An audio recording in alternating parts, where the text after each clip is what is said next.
and welcome to yet another episode of Talk About It with me, Angel Shanice. It's always a pleasure to have you watching us. And on today's episode, I have one amazing lady. To be honest, being seated right next to her is, I feel challenged. She's one beautiful lady, an amazing lady. You guys will familiarize with her from her voice. She's been on the best radio stations here in Kenya.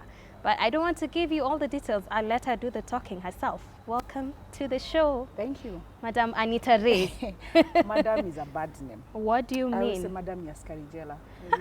Annitah Raey works. The titles are too much. Annitah Raey works fine. Yes? Yes. Introduce yourself to us. I'm Annitah Raey. I think that's usually the best introduction. I'm a mother of two. I'm a radio presenter. Please, the Kikuyu in me, Jesus. I'm a radio presenter. I have been in media since 2013. Yeah. I'm a mental health activist, heavy on the mental health. I work a lot with girls. I'm big on creating awareness the right way. Yeah. I don't want to say I don't work with feminism because I think it's misinterpreted in our country. For sure. I work with girls. Yes. That's a better description. So yeah, that's me. All right. Yeah. It's such an honor to have you here. Thank you so much for honoring our invitation. And we've not seen you on the screens in a long time. Yep. Where have you been? This is June 2022. I left media in November 2020. I did my last TV interview in December 2020. So this is my first time on screen in almost 1 year, 7 months maybe. Wow. I got tired of a lot of... Media is the same, it doesn't change. Yeah. And in life, change is important. It's uttermostly important. So I felt I wanted silence, I wanted peace. I didn't want to be on your screens anymore. I didn't want to be on your blogs anymore. So you guys, you need to watch this till the end. Annitah Raey has not been anywhere in 2 years, and we have her here today. You guys, stick up until the end. So Annitah, let's head on to, you said you're very big on mental health and you're a mental health activist, and you said you've not been in the industry for 2 years. Yeah. Could you share with us why exactly 2 years? Where have you been? What have you been doing, and why? Let's start with the why. I mean, maybe a lot of people don't know. I talk about it when I can or when I need to. Yeah. I struggled with depression for a while. I have ADHD. That's not something you can fix. It's an attention disorder, you know. Yes. So, and also I have anxiety, a lot of anxiety that comes with the panic attacks. Yeah. And for the longest time when I was working in media, media itself is a trigger. Media, our Kenyan media, or even media anyway, is a trigger.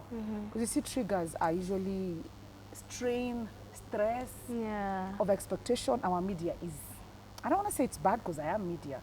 It's just difficult. People expect too much, people put unnecessary pressure, and you're human. Yes. You will actually fall for it, believe me. Whether you want to, whether voluntary or you will fall for it. So at the end of the day, I was having so much pressure. I had a toxic work environment, Jesus Christ. I was losing it.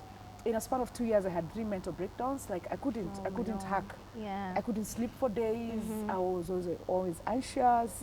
So I just woke up one morning. I went to Diani for a few days. Then I resigned. From work?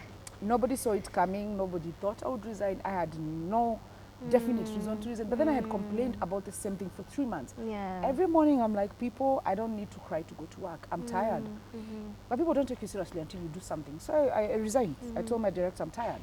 At the point of your resignation, which radio station were you working for? I don't want to mention the radio station because I decided I'm not going to give them that much airtime. But it was my last radio station. I was doing radio and TV at the same time. It was crazy. Radio was okay for me for a long time. TV brings your face on the screen. Yes. So everywhere you go, they're like, oh, I saw you on TV saying this. I'm like, oh, I'm not good with interactions because of the anxiety. So I like you from afar. Yes. Like just say you know me from a distance. Yes. I'm okay with that. Yes.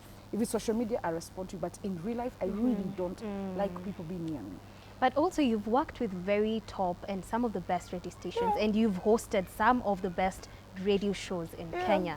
How was it for you just coming out of the blues and you decide, let me leave media? Didn't you feel like probably your life would change and you'd now, I mean, when people get used to fame and then they just go, they disappear, their life really changes. Didn't you have that fear? That's the thing, I didn't like the fame.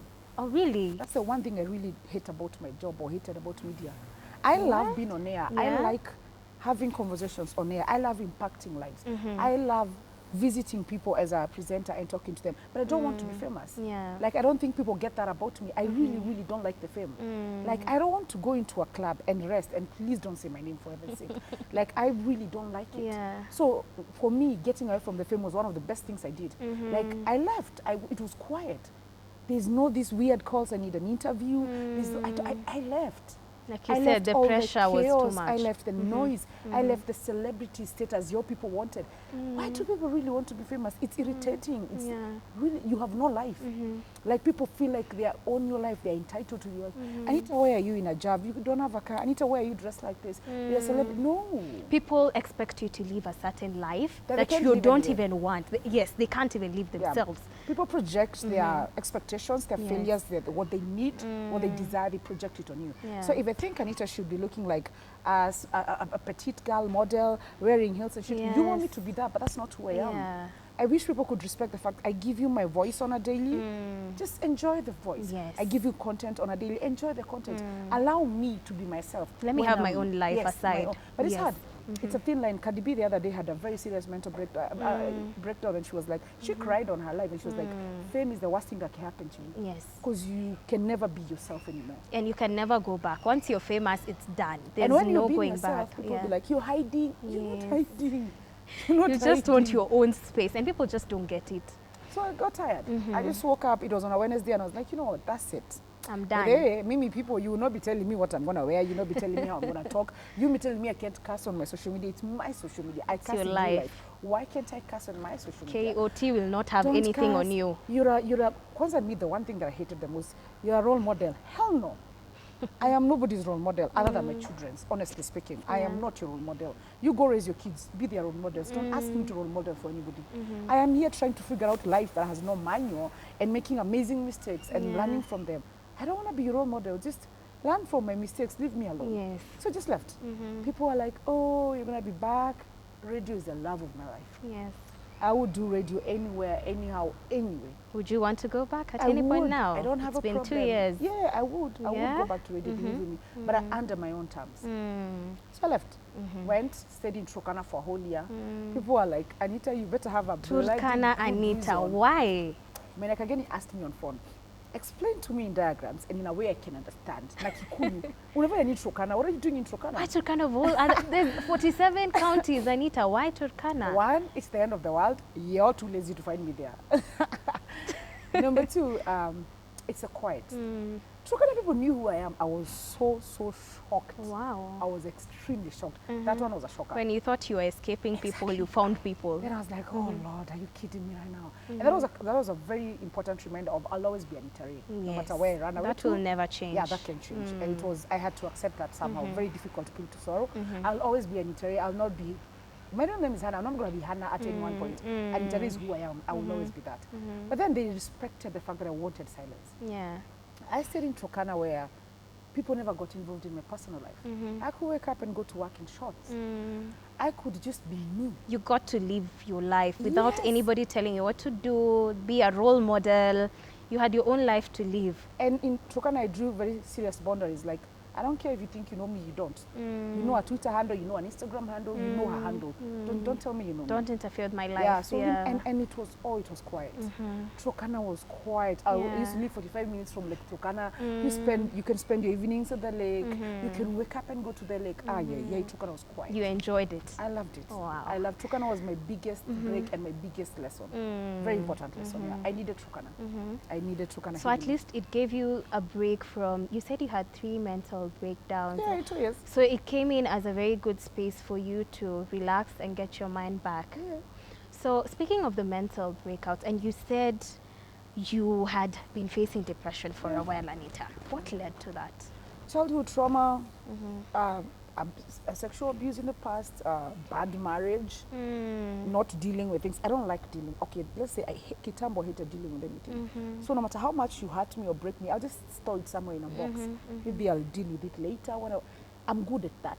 Like someone dies and I'm like, this week I'm not feeling like I want to deal with loss. So I'll just, You'll be very block it. non-emotional. Like I'll be cold, kabisa. And it worked, but then things always catch up with you. You said something about childhood trauma. Tell us a bit more about that. What happened? It's just childhood trauma. You come from a broken home. It's a broken home. You don't know it's trauma until it's trauma, you know. And you don't even realize you have it anyway. You think it's normal. I mean, you grew up in violence. I don't know, from home when I was 13, you know, you grew up in situations like this. 13 and you're thinking to go where? Oh, I became a street kid. I have lived, by the way. What do you mean? Yeah, I was like, I'm not dealing with your bullshit anymore. So I left home. I was like, Beganeni, by the way. Me, this whole drama of you fighting every day, there's chaos every day. Like, it's tiring. Like, it's very tiring. So I just left. I am very radical when I get angry. So I just left. At 13, you were leaving to go where? I became a street kid on Juja Road. That's Chai Road. That's in Pango. I stayed there like for a year first. Then I became a house help, did house help jobs up and down. Then when I was 15, I went back on the streets. So then I used to hang out with some ladies. They were prostitutes. Best mother figures I ever found, by the way. Never let me get on the streets. At 15? Yeah, they never let me get on the streets. But I used to wash for them, clean for them. Once in a while, they took me out.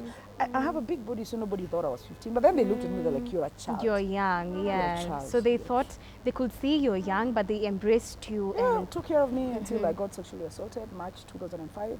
Then I went back home. I was like, yeah. That was, I think, my turning point. That's when I really now became depressed. Did this happen while you were still living on the streets? Yeah. How? How did this happen? I don't talk about it. I really have never sat down and had the strength to talk about it. Yeah. I've never talked about it. And I don't. It's hard. It's really hard for me. So, yeah. So once it happened, I wanted home. Like, that's the only thing I wanted. So after hospital, they took me to hospital, took care of me for a few days. I just wanted to go home, by the way. And I think the reason I didn't talk about it, I imagined people would say, or even my mom would say, like, you went out of home. So what were you thinking? What did you expect? So I was 15. Went back home, and I was changed now. No, that's when I really changed. I was noisy, bubbly, chaotic, always in trouble at school. And I came back quiet. So when you went back home, how was that? Did they embrace you, or did you have to face those challenges of where have you been? You chose to leave us. How was that? It was hard. I couldn't talk to my mom for a year, like for a long time, not even a year. And she was always angry at me, like, why did you leave? And then me, I'm a daddy's girl, so my dad really wanted me home. So he begged, he was like, just don't ask her anything. As long as she stays, just leave her. If she wants to talk, she'll talk. Then that's when my suicide attempt started, because like I was feeling violated, number one. I was feeling angry. My mom is not getting me. Did you feel like there was some rejection from your mom at that point? Of course, that's the one thing I've battled with my entire life.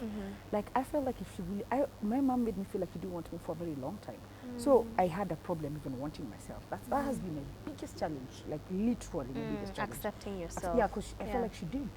She didn't. And she has, since we started talking well, okay, I don't know if you talk well, we just talk. She tries, but then for me that door closed. I think that window closed a while back, because she had a million opportunities to fix that and she never fixed it. So she always says, act like I'm not her child. I'm like, and it can't change. There's nothing much I can do about it, you know. It's that ship has sailed. So after that, I tried suicide a lot. When I was between 15 and 17, I tried a lot. And it failed. Oh God, it kept failing. So what was running through your mind all this time when you were making the suicide attempts? What was going through your mind? I didn't feel wanted or needed. Like my existence did not change anything. So my absence would not have impacted anybody. Especially from your mother. I'm at home. The first time I tried, she found me puking and she was like, you're definitely pregnant. You know, it's crazy. Like, she went back to wanting to be violent, always wanting to beat me up. She's assuming she had things. I was told this. It was crazy. I'm telling you, it was so crazy. By the time I finished high school, I was not even at home yet. Like, I was living with my neighbors, like for real. Like most of the time, you didn't even want to be near your mother. Yeah. And I'm sure so many people who are even watching can relate to this, because there's so many cases of, I'd relate to that to as toxic parenting. Yeah? I know. And so many parents out here are very toxic to a point where their kids can't even relate to them. They can't even have conversations with them, because I'm feeling at this point she ought to have embraced you, taken you back home, understood you, and take you back to school and love you. I think most of our children are messed up because parents don't listen and they don't understand. And they come from a point of always disciplining and not asking what the problem is. And you see, most of our parents, we are taught not to ask our parents things. You're supposed to respect and love them unconditionally. That's a lot of bullshit. Because it's a two-way street, you know. And I keep saying it's a two-way street. People don't want to talk about toxic parents because we're taught to love your parents unconditionally, whether they're good or they're bad. But then you have to think, we are broken parents because we were raised by broken parents who maybe didn't even know they're broken. You see, and now we are raising kids. Like me, one thing I know from my mom, I'll never be her. I remind her that a lot any chance I get. I'll never be you, you know. I'll never rush to harassing my kids or Even my sisters, me, I listen. My cousins, my younger cousins prefer to tell me what's going through their heads than their parents. I listen, you know, nobody listened to me. My daughter takes after me a lot, and I listen to her a whole lot because she's smart, she's cunning, she's very tricky. A child like that is not someone to start beating up or harassing or saying she needs, you know. It's hard. And we ruin children so bad. I keep telling people, we are healing from trauma our parents put us through. And I'm scared of our children healing from the same trauma. Because if we don't fix ourselves, if we don't work on our mental health, we'll be the same parents. And we're living in a generation where so many people have been traumatized by their growing up and their childhood issues, to a point where right now, even them bringing up their own kids is a problem. They're doing it in a way where they want to project what they went through to their own children. Yeah? Not even that, they're trying not to be their mother so much, they don't even parent anymore. You get? You're so focused on not being your parent, you stop being a parent at all. Yes, it's actually borderlining madness sometimes, because you don't want to be a parent so bad you end up not being them and being a bad parent at it. Because there's some good things you would have learned from their parenting. And it's because we don't want to face the fact that you have traumas. We came up from a generation of parents who were being beaten in marriages and stayed. And they thought that staying and keeping quiet and protecting a man is a good way to go. So when you tell your mom you've been slapped, they're like, slap too. Yo too. Unajua venye nimepigwa na baba yako wewe. And you're there like, okay, maybe let me keep quiet about it.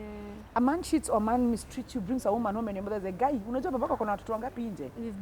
I've gone through it. What is new about it? They made it a comparison. Your fathers were worse. You should condone what your husbands are doing. You know, I mean, we raised you in harsher conditions, so you should treat your kids. I don't know. It's such. People don't even know they have mental health issues. Yeah, it's true. Our parents, you tell them about depression. They nini yo? What is Mimi depression? magonjwa ya wazungu sinikule kichwa nayo. True. You get? That's the comment every other African parent, apart from the ones who really understood what mental health is about, that's what they're doing. Because you hear someone ati they died out of suicide. Sasa alijua alafu. You know? Those are the questions that, and in my head I'm like, wait, I'd never want to take my own life. Something pushed me here.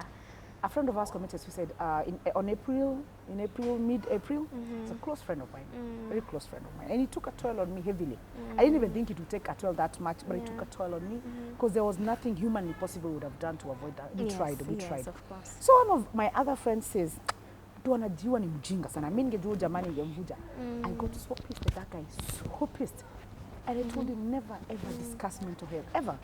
I told him sometimes if you haven't walked a journey or you don't, just keep quiet. It doesn't hurt to keep quiet. Don't look stupid. For sure.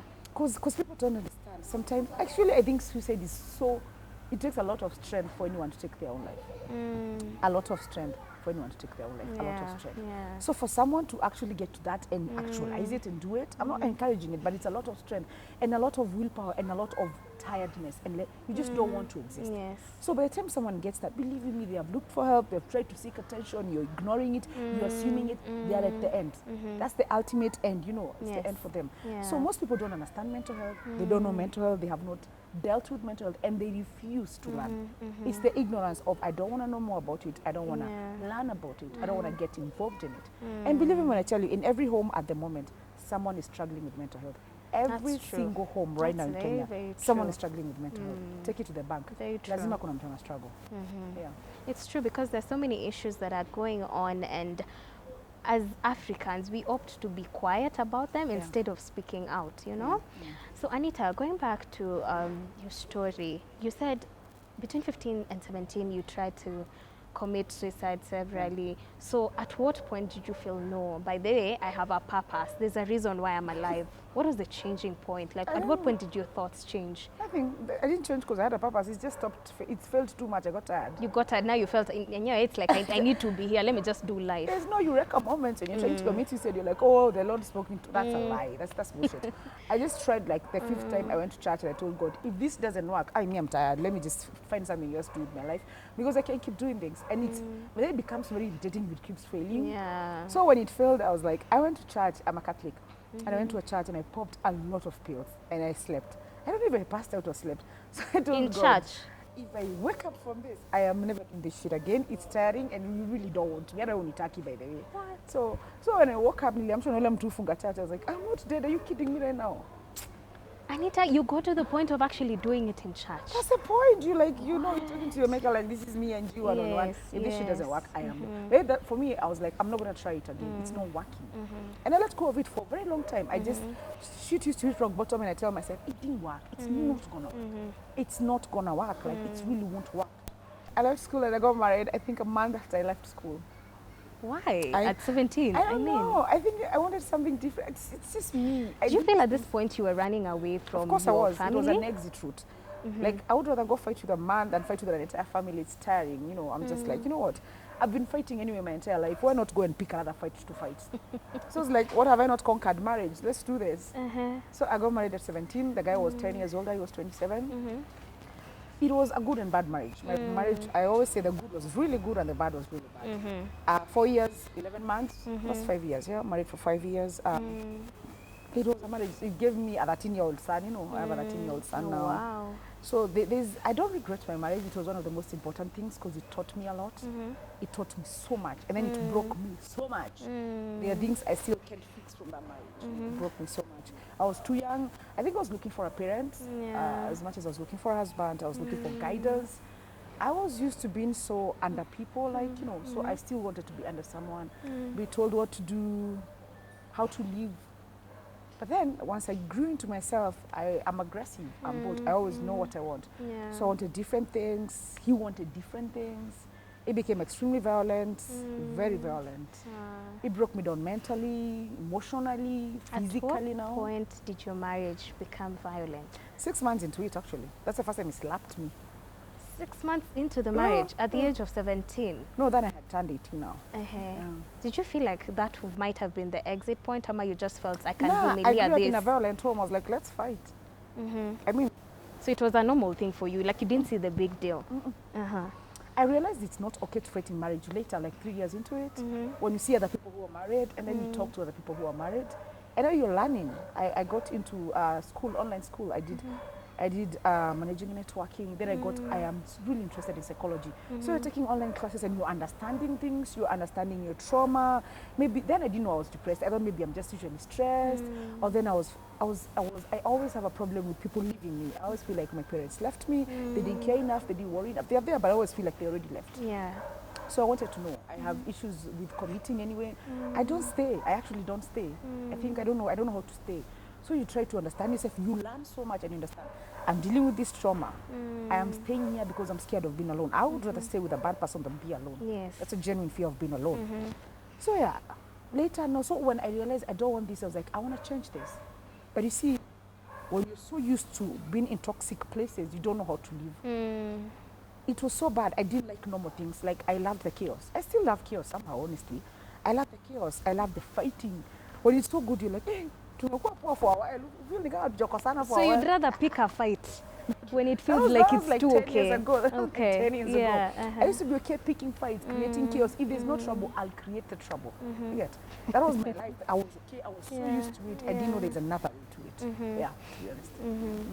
And I feel like to comment on that, that is what is killing so many relationships nowadays, because people have come from toxic environments to a point where when they feel like everything is too okay, they need to find a reason for things not to be fine. Lazima tafute tu mahali mtavurugana. And that's really, do you feel like, okay, in regards to that, might that have been what broke your marriage? Or did you feel like, now, I won't sit at chapwa tena? At what point did you leave? My marriage broke because I stopped fighting for it. I stopped trying. I actually stopped doing anything for that marriage. I stopped trying. I stopped fighting. He used to leave even for 2 weeks. I will not pick that phone and ask you where you are. But they believe in me, I'm not fighting. You were tired. I was tired. And one thing though that was clear in that marriage, you're not hitting me anymore. Like, it's a bad joke, but it's not even a joke. It's the truth. The last time he hit me, I hit him with a pan. And he passed out for a few hours. I was like, but you wake up, I'll kill you. But don't play with me. I'm tired of this fighting. Now I'm tired. What? Can you not fight? Can you just be roommates? You do you, I do me. We're raising a child. We're good. Like ilikuwa mefikapo. We were more of housemates. Do whatever you want to do. Like I had a job then. We had a club. Like I'm busy. Just do you. You see, that was a problem. So I got so tired. So tired. So he did one last thing, and I was like, you know what? That's it. That was the point where you were like, I can't do this anymore. I left, and I left as a joke, and I left. And for a whole year, he kept telling me, one day she's going to come back. She loves me. I was like, no. It's a lie. It's not happening. No, it's not happening. It's not happening. So I just left.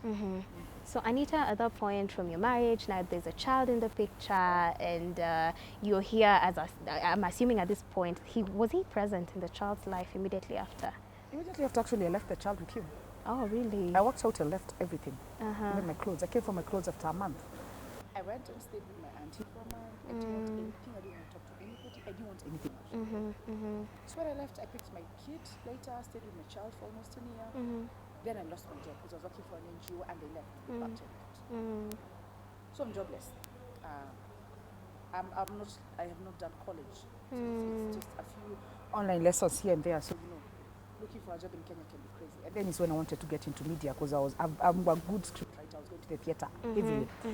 So I told him, listen, I'm not stupid. You have a stable job, a really good job. Just take care of the kid. Let's get a house help. Or the kid stays with your mom or my mom. Let's just work it out. So we worked it out.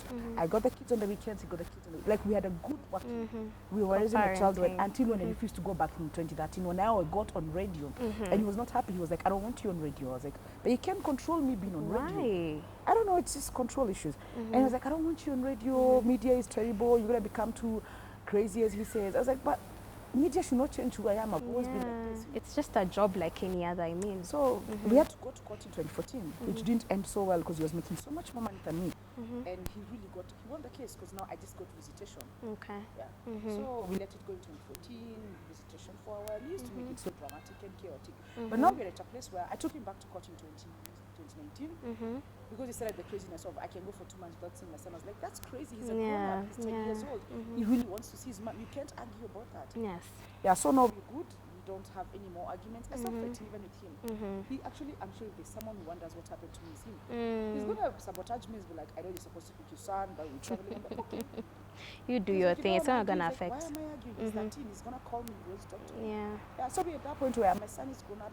He wants to talk to me. He calls me. He wants to see me. He wants me to see him. We have a good life. But I let him stay with his dad. That's okay for me 100%.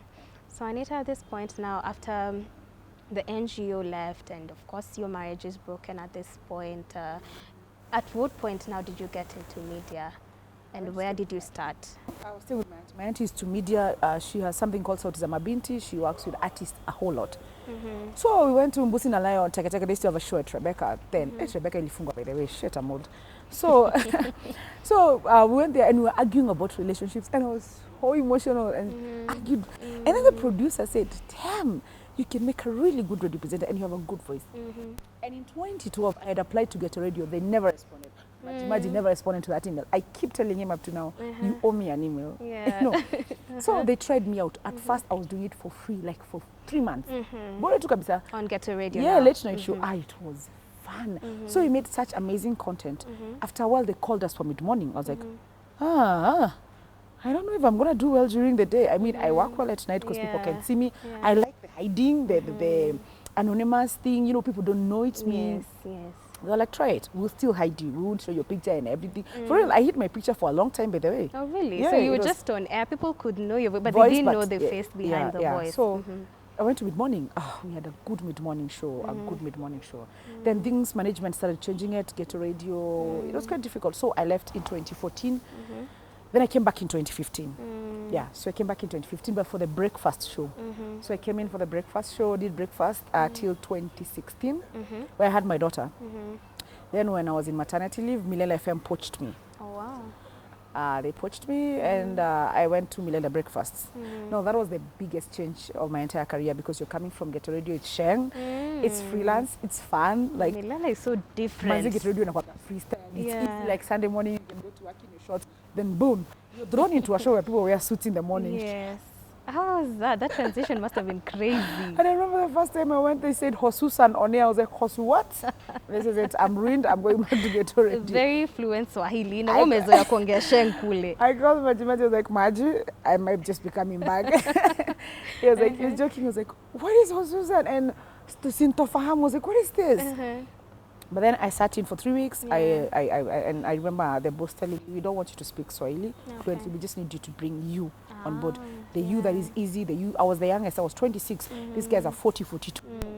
Just bring you. We want a young vibe, a person who's not scared to ask things. It was the political season which served me quite well because I'm bold. I am always I was good with the interviewing, so it really served me well.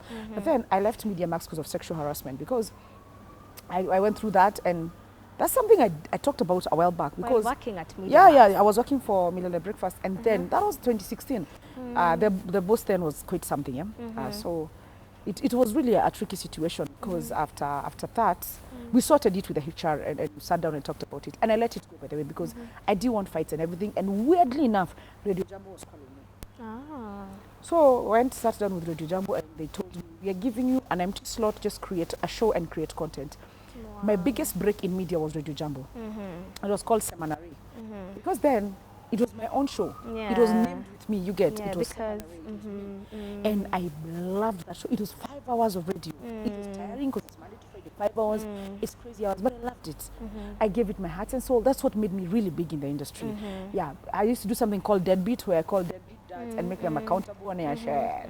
That was it. So, Annitah, at this point, I think I also identified with you while you were working at Radio Jambo, because that show was so big. For real? Yes. And I mean, I was also a great fan, and I still am. Thank you.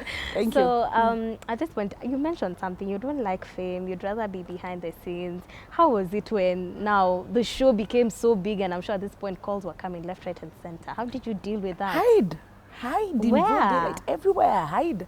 Don't go. Funny enough, I asked someone the other day, have you ever seen me at an event? And people pose and like, I've never. That's the thing. I rarely, unless it's work and it's a requirement, or it's someone I really love and I want to see them perform. Like, I rarely go for events. I like not going. I like not being seen.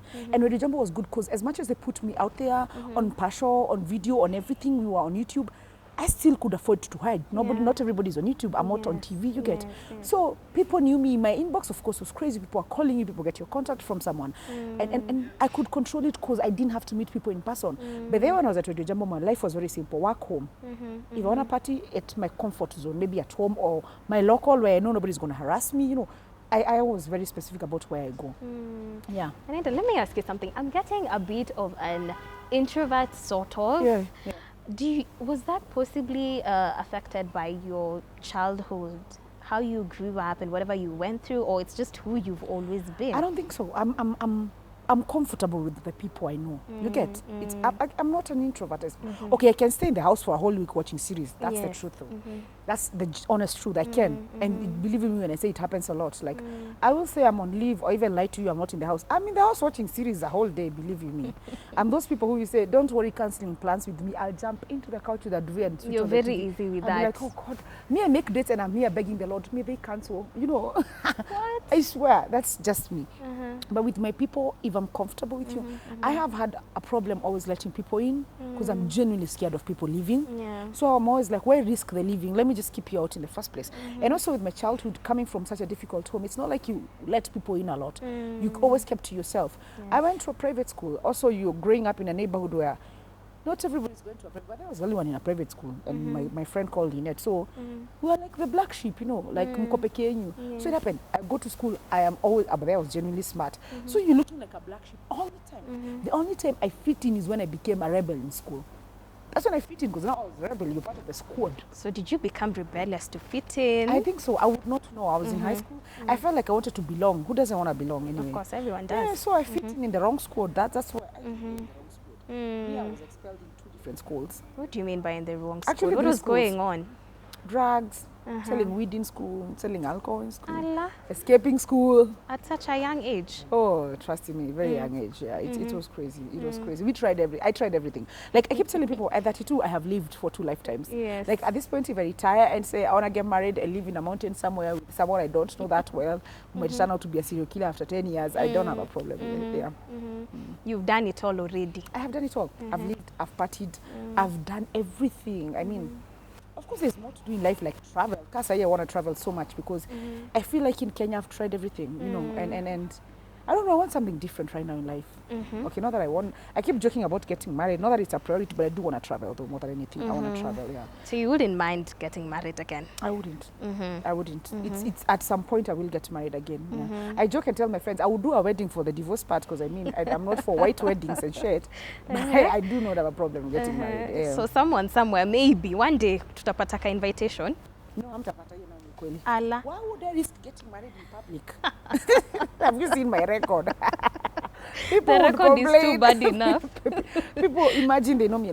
Thing is, one thing I can tell you the truth though, I promise myself, unless that person is white, I'm not going to date any African man or Kenyan man for a while. Allah. But I've been saying that for the last 1 year religiously at a minute. So all Kenyan men ushawarushanje. It's because I want, as I said, I want something different. I want something totally different. Me, I'm not the dating type though, to be very honest. I was making a joke about it on Instagram. Me, I am not the dating type. We meet, we like each other. Can we get married and date inside the marriage? Then if it doesn't work, it doesn't work. We try again. I move on. Try something else. Things end. We have to learn. But then, you know, do you know why people are dying in marriages? They don't understand. Things end. It's not permanent. It is not cast on stone. These things end. They end the same way life ends, the same way life begins, the same way jobs begin, and things end. Very true. One time like this, tomorrow morning in the market. Kuoga na kurudi soko. I don't know, rudi soko tu venye uko watakuosha. Hey, Annitah, hapo nayo. Please don't listen to this advice. This is not right advice. Anyway, but it's good to see that you've healed from that. I think that's the most beautiful thing about it. The fact that we can now laugh about it. Because, I mean, when you go through certain situations, you look at it and it feels like such a dead end. Like you don't feel like you'd ever move past it. But I love the fact that you've taken yourself out of that space. You've made yourself someone, and not just someone, a great person. Because I know you're a great inspiration to so many people out there who are looking and they're like, I want to be a radio presenter like Annitah one day. You know, I'm sure there's so many people saying that. So Annitah, now that you've been off media for 2 years, what is your plan? I mean, we're missing your voice. What's your plan? I asked on my birthday was on May 8th. So that week I asked, I said I missed radio that week, and I got almost 200 comments, and everybody was like, come back on radio. And I was so moved because I was with Maina that week. And he told me the worst mistake I made was leaving media when I left media. I told him, I understand, but that's your opinion. I left media when I needed to leave media, and I'll come back to media when I want to come back to media. I don't want to be rushed into it, because for me, I always imagine the fame, and I'm like, ooh, God, I'm not ready for that drama. Too much to deal with. So right now, I want to travel, to be very honest. I was in Kampala. I want to go to Kilifi. I want to travel. I have such a bucket list of the things that I want to do. I went to Kampala alone like a gypsy, in a bus with people I don't know, met strangers. Jesus Christ, I had fun. Like people I absolutely don't know. Annitah, you enjoy your own company. I can just see that. That's the thing. My friend keeps saying I'm mentor because I can sit by the beach for hours alone without a phone. Just there. Just don't call me. Like it's quiet. You enjoy. If you don't enjoy yourself or your space or your mind, nobody's gonna do it. I'm at peace. I am loving myself more by the day, learning about myself more by the day. And I think the most important thing for me right now is finding something that gives me peace. For me, it's peace. Even if it's going back to radio on my terms, it's gonna be peaceful. And also, I'm looking into working in mental health, activism more, opening up platforms for people to be able to express. Kwanza wanaume. I'm biased when it comes to mental health, to be honest. I try to focus more on the men because they don't get opportunities. They don't even talk about it. Because when a man talks about it, you tell him to man up, so I don't know what the hell man up is. So I have a friend of mine, it's called Bravin Yuri. He's big on mental health. So me and Bravin, I'm trying to work on something with him where we can make it more constant and more consistent, actually, for mental health and for men, to be specific. Oh, wow, I love that, and I wish you the very best with that, because that would be such a big venture. Because one thing I can also agree to is that men don't even talk about their issues, and when they talk about it, we tell them to, you know, we mock them. Be a man. Be a man. Kwani, what's that? It's not a big deal, you know. It's difficult for men. So I'm sure that will be big. I believe so, because every man out there, I know, they have something there they feel they'd want to talk about, but they can't because the society doesn't even let them. Most men are carrying the weight of the world. We say women carry the world on their back, but the men are carrying the weight of the world. And they can't talk about it because they don't want to look like less of a man. I mean, a man is his ego and pride. That's manhood, you know.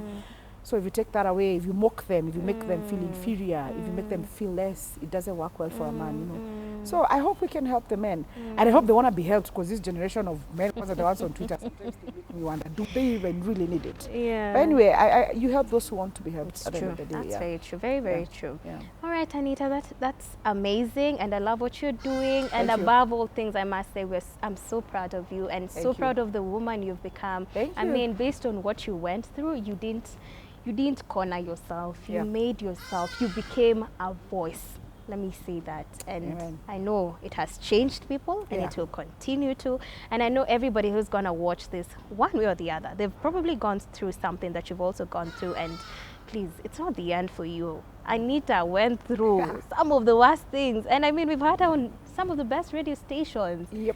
Radio Jambo, Hot 96. There's so many to mention, but one thing I can say, I love what you're doing. Continue doing your best, and I'll say again, we're missing your voice. Please come back. We're missing you. If you have my number, call me. My voice is the same though. Please call her. We need her back on radio. So Annitah, one last thing you could say to our viewers. In life, there's nothing perfect. There's no perfection. You fail. Perfection is actually something we create in our minds when we're trying to look for the impossible, you know. Perfection is the impossible, to be honest. But the mistakes, the broken pieces, the failing, that's the beauty of life. Wake up and make new mistakes, amazing mistakes. I think the problem will be making the same mistake twice. If I fell in this hole today and I fall again tomorrow, no, that's a problem. Yes. But if you fall here, then skip 2 steps and tomorrow, it means you made more steps. Fail as many times as you can. It's the waking up, the trying again that is important. So, and stop comparing yourself to anybody. If God wanted all of us to be the same, he would have made one person and just made them immortal, you know. That's very true. But then you're different. Don't compare yourself. There is no timing. There is no timing. You're never late. You're never late. Your time is gonna come. And every time you rush, ask yourself, whose space am I using? Yes. Am I using Annitah's space? Do I want to be rich like Zuckerberg when I'm young? Do I want to be rich like Steve Harvey when I'm in my 60s? Who are you using to pace yourself? Yes. It's you. You're unique. Your mistakes are amazing. They are beautiful. And in every single situation, good or bad, there's a lesson. True. Now, if you always see the lesson, you will never regret the mistake. You will never hurt from the mistake. So no matter what you're going through right now, I don't know. So many people are going through so many things, emotionally, financially, spiritually, physically. Believe you me, look beyond it and see the lesson. That's it. It's going to make sense. Yes. The lesson is everything, in every mistake, in every problem, in every tear, in every heartache, in every pain, in every character development. It's the lesson. It's the lesson. Hata ukichezwa character development, The get lesson. the lesson. The lesson. I agree to that. Yeah. I totally agree to that. Yeah. Thank you so much, my dear. You're it was welcome. such an honor to be Asante. on the other side. You're always on the side of interviewing Yes, people. yes, It was yes. such an honor to have you. Thank you. Thank you so much for making time for us, for sharing your story with us. And if you've been watching us, thank you so much for watching. Please go follow Annitah Raey. Anajua amesema yeye social media is a problem for her, but go follow her. She said she's going to be doing something in regards to mental health, and she already is doing something. So please go follow her, and I hope this has inspired you. And if you're in that situation or whatever different situation, get yourself out of it. It's not the end of it. Yeah. So thank you so much for watching us. Please remember to subscribe and watch out for the next episode next week, same time. We love you. Thank you so much.